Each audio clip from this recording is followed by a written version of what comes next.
So we do have an interesting challenge. We have a limited timeline left. It's the 16th of April, and we have about a week and a couple of days to cover remaining material. And so what I did was I went back to our resources and I figured out the three primary components we would benefit from reviewing with the remaining time. When you talk about systems security, we talked about all of the different major components of a system: the hardware, the data, the networking, the software, the operating system, and so on. And we basically had an origins and essentials module, and then we focused on securing the data itself. And now with the remaining time, what we'd like to do is hone in on malware activity, network exploitation, and OS corruption. Those three components, so we're going to basically have a quick look at malicious software, right? Network exposures and exploits, and operating system challenges, right? When we look at those big three, it's kind of like the big three auto manufacturers, right? So for years we talked about the big three auto manufacturers. That was General Motors and Ford and Chrysler in America, anyway. The big three globally might be Toyota, Audi, Porsche, and maybe General Motors. I don't know. But globally, it's a different big three. In any case, software, network, and operating systems, there are three important questions that are raised and answered by our next module. And this module will be worth more credit for your grade than the previous module. Unless, as a general factor, I may go back and refactor the credit assigned to Module 1 and Module 2 assignments so that they're on a par with Module 3. What am I saying? In Modules 1 and 2, the assessments were worth 5 points each, yes? But there were a considerable number of questions in each of those assessments. So one thing I could do is basically just double the point value for the assignments and the assessments and solutions in each of the modules 1 and 2, and then that way they'd be on a par with this last module. I just wanted you to be aware of that possibility. So if you notice that, oh my gosh, I'm so many points along, and here's the number of points that can be expected. Over the weekend, I'd like to update and tally the submissions so that you have kind of like a running tab of how many points you've accrued to date and how many points we'll have by the time we take the final exam. In any case, we have three important questions that are raised and answered in this module. Question number 1. How and when can we detect active cases of malware activity, network exploitation, or operating system corruption? So when we talk about malicious activity, the independent assignment that you engaged in on Wednesday with sysinternals is basically a good resource to turn to when you need to detect something that's out of balance. Or specifically, where and why did this activity? So the second question would be, where and why did this activity, exploitation, or corruption happen? And who did it impact the most? Tools like sysinternals will help you pin down what's going on with an application. What exactly is it doing in terms of its activity? What services is it engaging in, and what files is it touching, and that kind of thing. Any questions so far? No, not for me.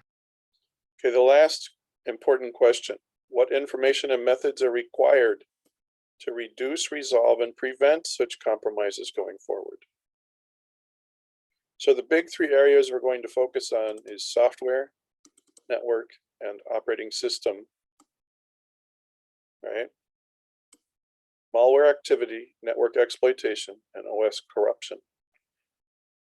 And so a lot of the topics and tools will engage in that order. So in terms of the first question, so I've organized this so that these are topics that intersect with the first question. These topics intersect with the second question. And the remaining topics are associated with that last question. If we look at the textbook and we look at software and operating, well, software, part 2 of the textbook deals with software issues. And the author bundles operating system in there. We're going to address that separately. So we'll be looking at chapters 10 and 11. Selected information. So what I'm going to do is parse out in 10 and 11 what sections are relevant and what sections are relevant in chapter 11, okay? And that's for the malware activity, all right? So chapters 10 and 11, selected sections, selected slides. When it comes to the networking exploitation, we're dealing with chapters 22 through 24, 22, 23, and 24. Again, only selected sections. So what I'm going to do is talk about only what I consider to be the most relevant in terms of network exploitations, the kinds of things that, the bad things that can happen. And again, we're framing that interest with those 3 questions. You know, what is it? Why did it happen? How do we prevent it or resolve it, right? So I want you to keep returning back to those for everything we engage here from now until the end of the module and the end of the semester. Whenever you're reviewing things, I want you to consider each of these 3 questions with respect to software, network, or operating system, right? What happened, where and why, how do we resolve it? When we get to the operating system piece, we actually go back into part 2 and pick up operating system here. And strangely, if you have the textbook, chapter 26, 25 and 26, right, have to do with Linux security and Windows security. 25 and chapter 26. One of the things that you'll notice is that sysinternals is a tool that's useful for working with software issues and with operating system issues. You can, you know, the features and functionality of sysinternals allow you to focus on specific applications, but then also on deeper components inside the operating system, right? But basically, one of the primary ways that around overloading the RAM. What are we saying? In a traditional system, you have a CPU, you have RAM for active memory, but it's volatile memory, and then you have stored memory. Everybody remembers the von Neumann model of computer architecture, yes? Yes. Okay, so one of the best ways to gain privileged access to a system and compromise its security is to jam too much into the memory address ranges basically the buffers. So your memory buffers are used for, well, you're swapping out tasks, and services are taking different, they're handling different calls and different functions. And basically there's a lot of temporary information that's stored. Most malware attacks some aspect of RAM. And if you remember from your data structure, didn't you cover data in data structures, buffers, stacks, heaps, stuff like that? Yes. Okay, good. So if we inject too much data into a buffer that's designed to only hold, let's use a quick example here. Let's say we have a buffer that's designed to hold 4 kilobytes of data, and we load 4 megabytes of data into it.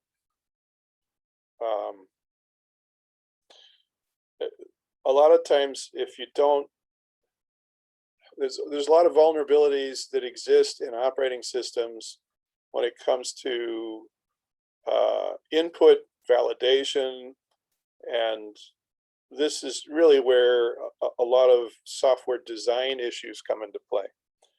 So when we're talking about how and why things happen, attackers know that if you can compromise or stuff your own binaries into an address range, then you may be able to execute.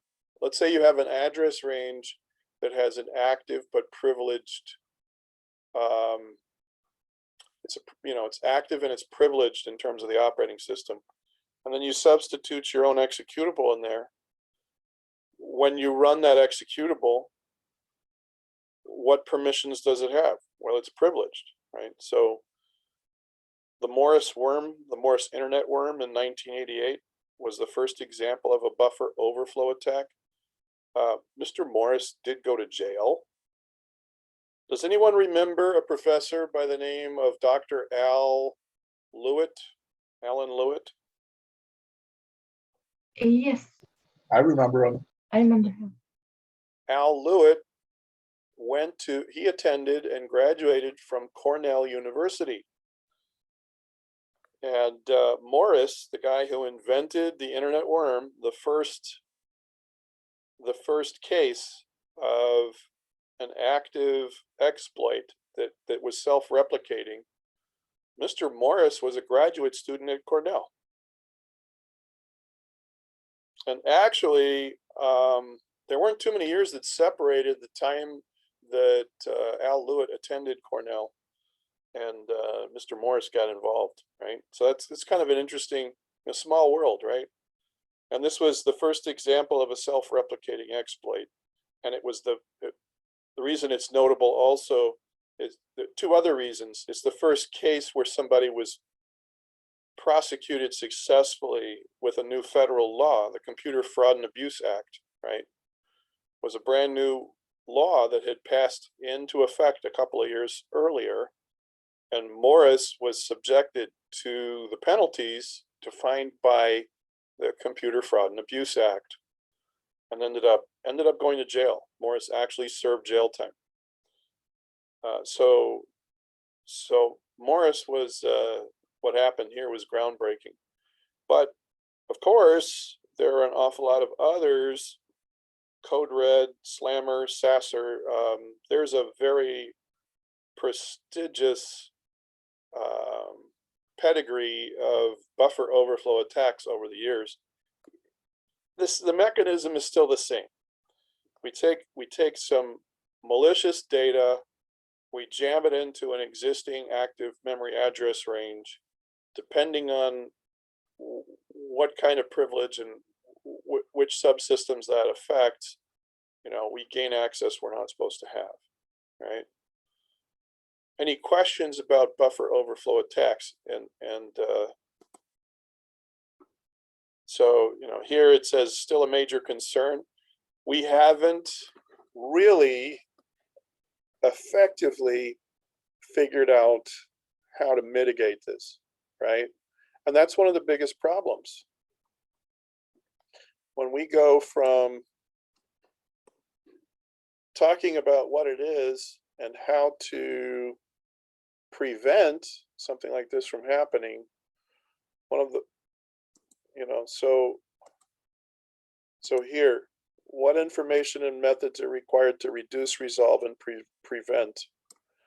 One of the biggest problems, we mentioned input validation. So input validation helps. If you write code where what's being fed into a buffer is first validated, that's one method that can be implemented when software is designed from the ground level that would prevent a buffer overflow. Another issue is something I call poor memory management. So the first thing I'm going to do is set up fields where the data is defined and stored. Now, data files are often written to disk memory, but when they're read into RAM, the same thing holds true. If I want to have like first name, right? So designing a brand new database backend for a front-end application, right? And in this field, I'm going to select the data type of text, and this, in terms of access, is actually short text. Look at how large the field size is. Look at the number of characters that's the default. Can everybody see this? Yeah, it's 255. 255. How many people have used 255 characters for the first name? A little people. Yeah, not very many at all. But did you know that if I leave that default in place, if I don't shorten it to something like, okay, let's say that a first name is really not going to be any longer than 24 characters. In the worst case. Everybody with me? Each character has to store it has to reserve a certain amount of binary information, binary address space, right? The point I'm trying to make is, if we accept defaults, how about data types, other data types? What are some other data types? Let's talk about, wait. Let's say we're doing a new database application. It's healthcare oriented, and I want to use a number. I can use long integer or short integer. I can specify byte, integer, long integer, single, or double, right? If there's a decimal point, right? What's the difference in data required for that field for integer versus long integer? And I'm just talking about access now. What about in other programming integrated development environments, right? And other development platforms, other IDEs. If you pick the difference between single and double, one uses quite a bit more memory. So what am I saying? I'm saying that when you get into the design of an application, if a hacker really wants to cause all sorts of problems, really all they have to do is start looking at default practices, continued careless programming practices by programmers. They don't validate input. They don't choose reasonable dimensions and for their attributes, right? The object attributes. How much memory are we reserving? If you have huge amounts of memory because you think, well, in the worst case, I'm going to have a really long first name, then you're going to have extra memory that hackers know how to play with, right? And so one of the challenges that we have to advocate here is that when it comes to malware, it's not going to change until computer science graduates, software engineers, start validating input more effectively, and they start sizing the data criteria more appropriately for the inputs and for the temporary stores of information. Until that time, what are we saying? We're saying that we're creating a huge landscape of memory address ranges for malicious actors to write malware to jam. That's why buffer overflows continue, right? A condition and an interface under which more input can be placed into a buffer or data holding an area than the capacity allocated. Well, so let's be more specific. If you have somebody who has done an effective job of defining an appropriate amount of data to reserve, you also have to create your algorithms and your functions so that if something that's greater than that is written in, then it simply discards it, right? It just tosses it into the bit bucket. You know, it's just considered trash and it drops it. So part of the challenge is not giving malicious actors too much memory address space to inject malicious code. But then in cases where they're doing a better job and you have a smaller space, how is it that people can still jam more data in than an input allows? Clearly, you should trap the input data and assess, and then do something with it before you write it into the variable. Does everybody understand what I'm talking about?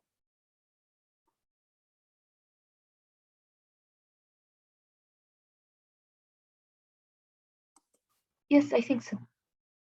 Okay, so yeah, if you're looking at the impact of buffer overflow attacks, you know, one of the issues is corruption of program data, but then also it has to do with elevation of access to system resources, unexpected transfer of control. So in many cases, you're trying to confuse the operating system by breaking the rules with how software should play nice. And because it's violating memory access, you're allowed to overwrite malicious code. And, you know, the placement of your buffer, whether it's in the stack, in the heap, or in the data section of the process, right? Those are all issues that you have to give some thought to. So here's some examples of buffer overflow in C code. The reason this is significant is that most operating systems are created with C as opposed to C++ or other programming languages. So these are memory management issues inside the operating system that are being compromised using a little bit of C code, right? So evil input value, and they're just jamming too much in there. So there are other examples. There's quite a bit of detail in here, but what we're going to do is to ferret out the slides that are the most relevant for you. I told you that in C, a lot of operating systems are developed in C. So you see a lot of buffer overflow attacks being crafted in C. Assembly language, that's much less common. Assembly language would be much less known. I would say a lot of things that happen are OS hacks. So this would qualify as something that kind of straddles the fence between operating system corruption and malicious software activity, right? It kind of qualifies for both of those components. Stack buffer overflows. So again, you have different areas of memory management, and it's providing some specifics. Stack smashing. So if you talk about stack smashing, that would be an example of a buffer overflow, specifically the Morris worm. Let me repeat that. Stack smashing is an example of a buffer overflow, which the Morris worm used. So, yeah, you're basically passing junk, garbage in, garbage out. There's all sorts of creative ways for manipulating memory address space in order to accomplish these objectives. We're not going to spend a great deal of time getting into the weeds on the specifics, but if this is something that you have more interest in to pursue independently, yeah, the author has some pretty good detail here. I can't begin to tell you how many patches, fixes, and updates in the operating system have had to roll out to cover the different buffer attacks. It's just a very, very common thing, right? So these are examples of unsafe practices. I'm going to claim this slide and say this is one thing that we want. This is one thing we want to capture for our detail for this specific section of our investigation. Gets, char, asterisk, string, right? So read line from standard input into string. So each of these methods are unsafe because of the access to memory address. That this is how the memory address space is corrupted, right? Sprint f char asterisk string char asterisk format. So create a string according to supplied format variables. If this kind of code, source code, is written, then basically somebody can input specific values, and that's going to be written into a string variable, which can then be executed. So these are specific unsafe library routines, and I'm going to say this is something that would be good to know, right?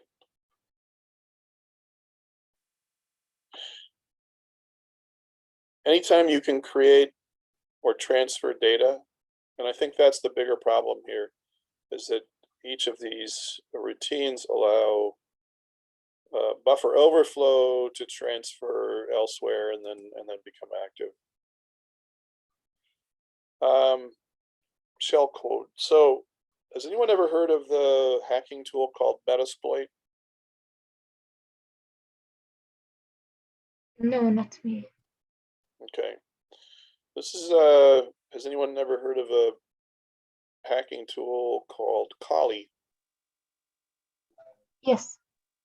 Okay, Kali includes Metasploit, and basically Kali is good at identifying code that is malicious, where buffer overflows are involved, okay, on the machine level.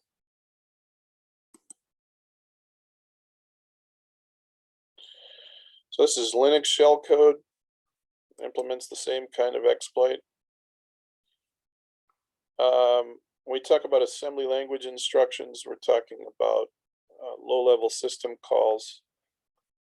So certain chips, Intel processors, like the i5, i9, i7 Intel processors,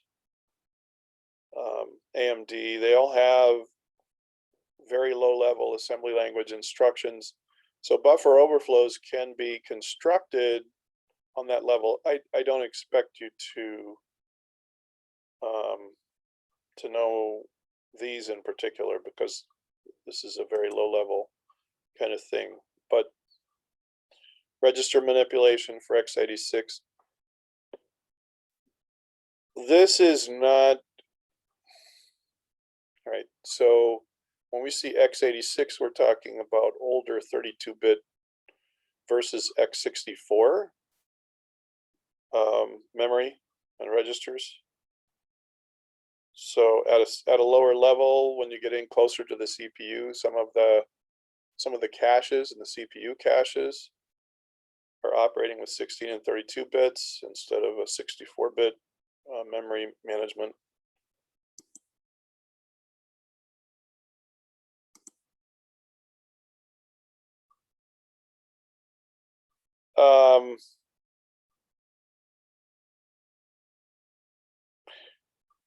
So when you have overflow attacks, basically you have low-level stuff that's running. It's a network service or daemon. It's a trusted system utility. So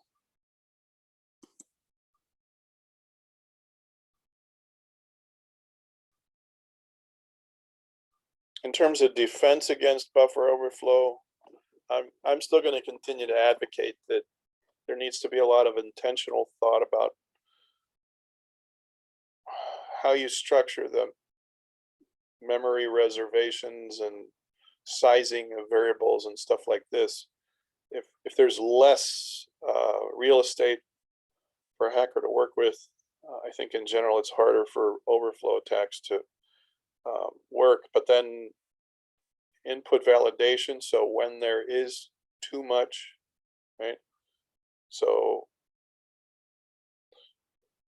the author says that you can design stuff into the software before it's compiled that can help, and that would refer to the sizing of variables that I talked about earlier. And then there are runtime approaches.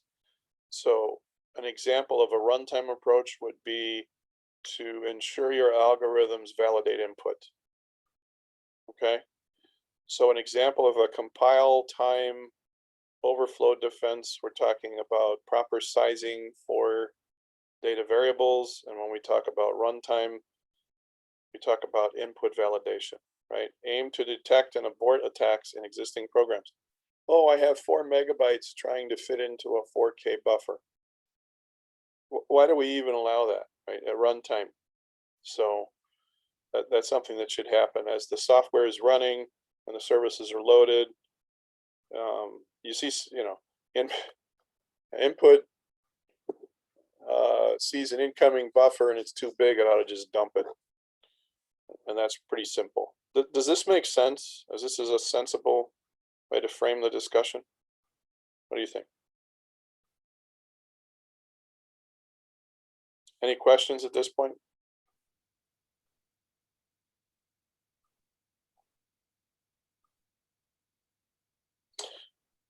So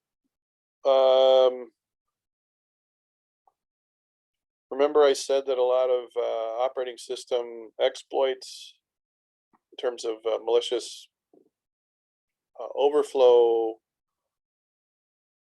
that those are developed on a very low level. And C, one of the things that the author is saying is that a compile time defense is to use a modern high-level language that isn't as vulnerable to buffer overflow.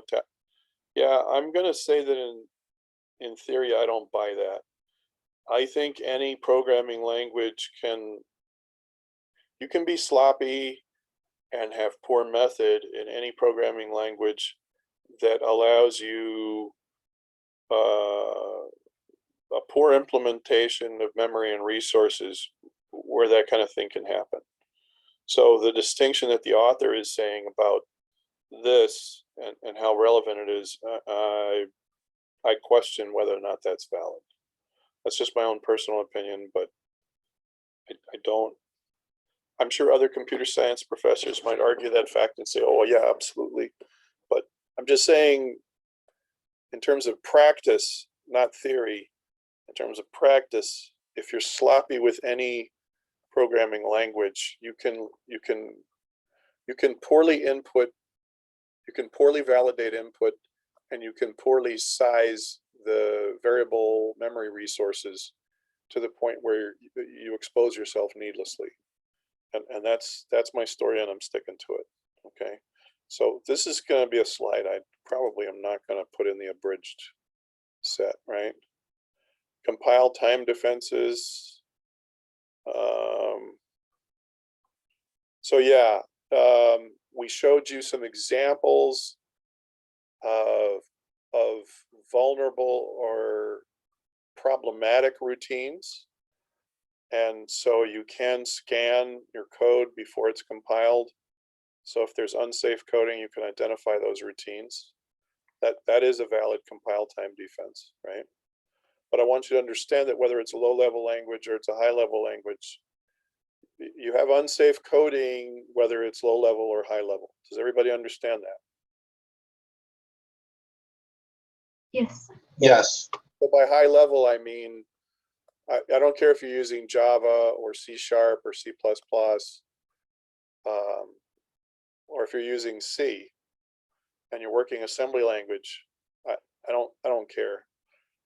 It is good to inspect the code, and you should have safety checks or tools for safety checks before you do that. I would say another big problem is that a lot of people, so I want to get on a soapbox here and say another problem with this is that how many people go out to Stack Exchange, get code, I think I'm talking to people in this room. Don't we all go out to Stack Exchange and we get examples of code? Do we run that through a safety check for coding before we use it? No. No, we don't. If somebody writes a great routine and it's very efficient and it's very, it's very short, if we can follow along with it, how many people put stuff out on Stack Exchange where they document, it's self-documenting code, so you know exactly what the functions are doing and where the inputs are stored. The problem with a lot of reusable code is that there's too much that's open source, right? So here it talks about OpenBSD as a project for catching unsafe code. I'm like, hey, that's the tip of the iceberg, baby. If we want to get serious about this, we need to change the way Stack Exchange makes just any old kind of code available. I'm just saying. Okay. And I don't want to get lynched by computer science students everywhere, because Stack Exchange is your friend, and I get that. I understand that sometimes you need other examples. Unsafe byte copy, unsafe byte input. So these are examples. When I read this and look at it, gosh, some of this is understandable, but it would be great if code was thoroughly documented. All right.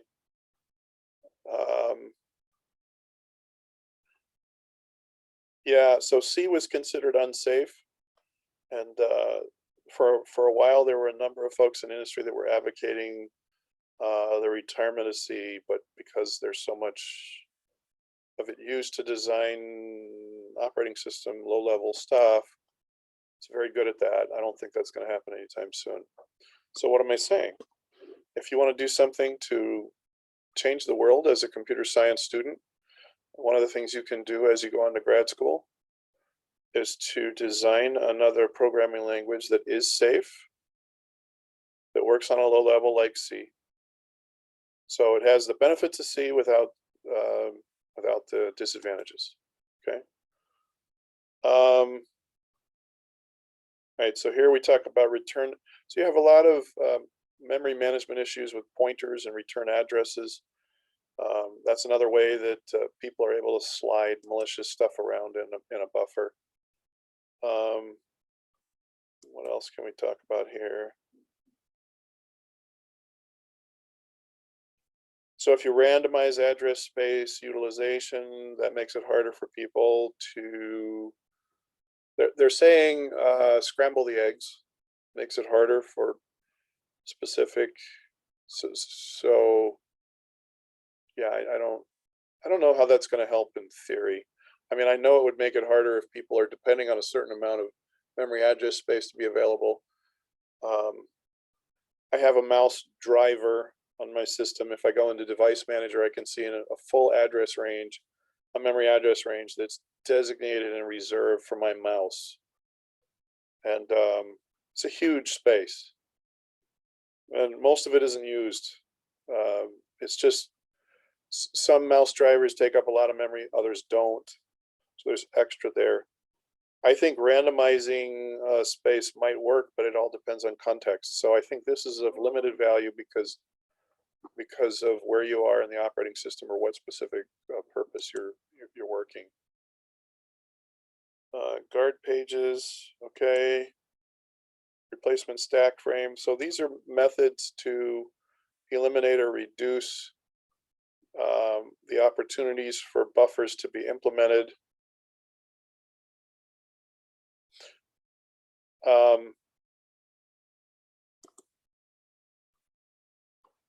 So the author takes some time to investigate heap overflow, right? So stack overflows are a certain type of where you're jamming malicious data into, and then heap is another type. This is a pretty plainly stated defense, and it's sensible, making the heap non-executable. So if somebody's jamming data into the heap to overflow the data and run their own code into that memory, if you make the heap non-executable, it has no way to fire off. That to me is a sensible defense. Here we go with the randomizing the allocation of memory on the heap again.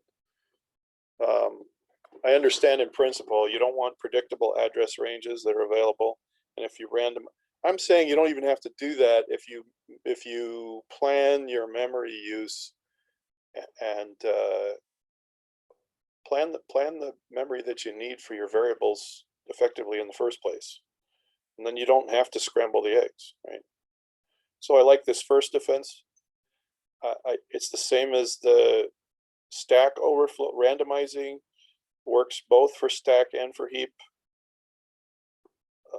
I think conceptually you'll see that in the study guide. I'll say, the author advocates randomizing the allocation of memory both for heap and for stack overflow attacks.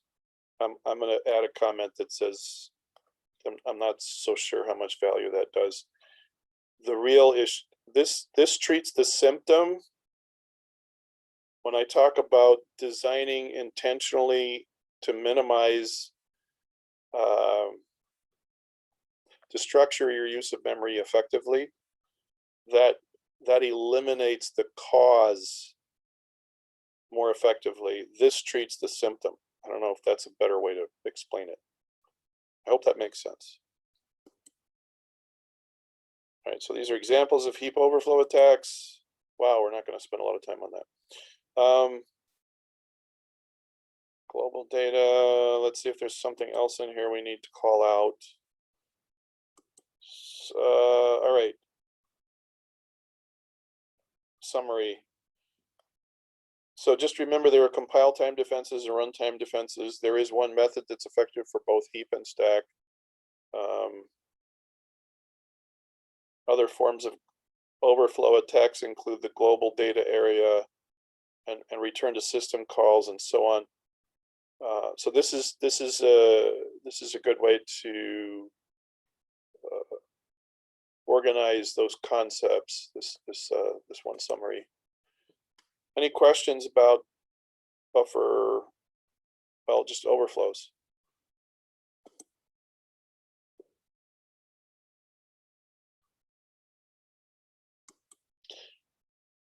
Do we have like 2 more minutes to open up chapter 11 just to take a quick look at what's in there? I will parse out this stuff. I'll go very fast. I just need like 3 to 5 more minutes. What do you say? Okay. Okay with me. Yeah, if you have to clear, I understand.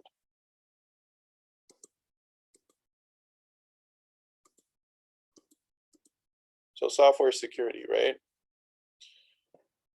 I'm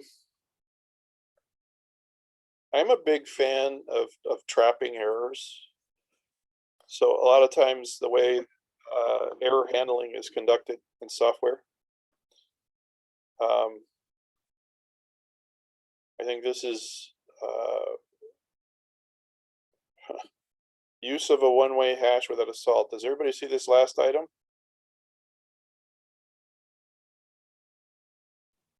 Yes, I can see. Okay, so you know what hashing is. If you improve the security of a hash by including a random value called a salt, then it's harder to crack. So we already talked about that in our last module. Up here we're talking about Sql injection, right? So you have Sql commands that are embedded into a web screen. There's a backend database. Somebody goes to a website and they have a fill in the blank on the web page. They start typing in something. This gets back to input validation right here. So even though the author's breaking out this element separately, it still gets back to input validation. Same thing with OS commands. If you allow input from a user and they can do low-level OS commands or SQL commands, you're not validating input. And here is the term overflow. So risky resource management, insecure interaction between components and porous defenses. On a conceptual level, the author is just taking another view of the same thing we just discussed.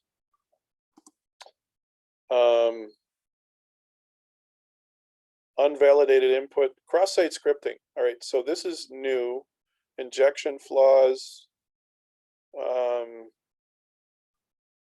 want to say that really has to do with unvalidated input. So when you're injecting, when you have an injection exploit, basically what's happening is that the input isn't being validated properly. Improper error handling. So you have a lot of extra stuff being jammed into a buffer. How do you handle that error? On the front side, prevent the thing from happening in the first place. Input validation, right? Cross-site scripting. So I wanted to talk about cross-site scripting. When you get onto a website and there's temporary stuff, everybody knows what a cookie is, right? A web browser cookie. Yes, it's a text file in the browser's folder, Right. In the program files. So between visits at a website, you store the state of your last session. That's what a cookie does, right? So you don't have to go, when you go back into the website, oh, it knows your preferences. It knows things about your last visit. You're preserving the state of your last session. Between visits to the same website. Cross-site scripting is code that's designed to hop between websites. What am I saying? You have 10 different websites and you're entering information into 6 of those. And so there's some really ingenious hackers out there that figured out that they can take data from the state of one session and use it to store malicious information, so that you pick up malicious code on one website, and then through the web browser and between websites, you transfer that over to another website. Why is that significant? Well, if one of those websites happens to be a online banking website, that's bad. Okay. So I want you to understand that cross-site scripting is an elegant attack, and yes, it is a security flaw that's based, it's a software flaw, but the idea is that you're using resources between websites to transfer malicious software where it doesn't belong. And so that's a special challenge. And that's distinctly and conceptually different from the other software challenges we've talked about, right? So input validation and yeah, right. So the National Institute of Standards and Technology recommends stopping vulnerabilities before they occur by using improved methods for specifying and building software. What was I just saying? Finding the vulnerabilities before they can be exploited and removing them with testing, and reducing the impact of vulnerabilities by building more resilient architectures. So you understand that your website may be a skip in the stone that somebody is using to skip across 10 different websites. Has everybody skipped, thrown a stone across the top of water, skip a stone? I have, yeah. So cross-site scripting, one way to think of it conceptually, it's like a malicious payload that bounces between websites, kind of like the way a stone skips across water. That's one way to think about it, right? So when you have resilient architectures, one of the things you understand is the interactions between websites. You understand that people don't just use your website in a vacuum, right?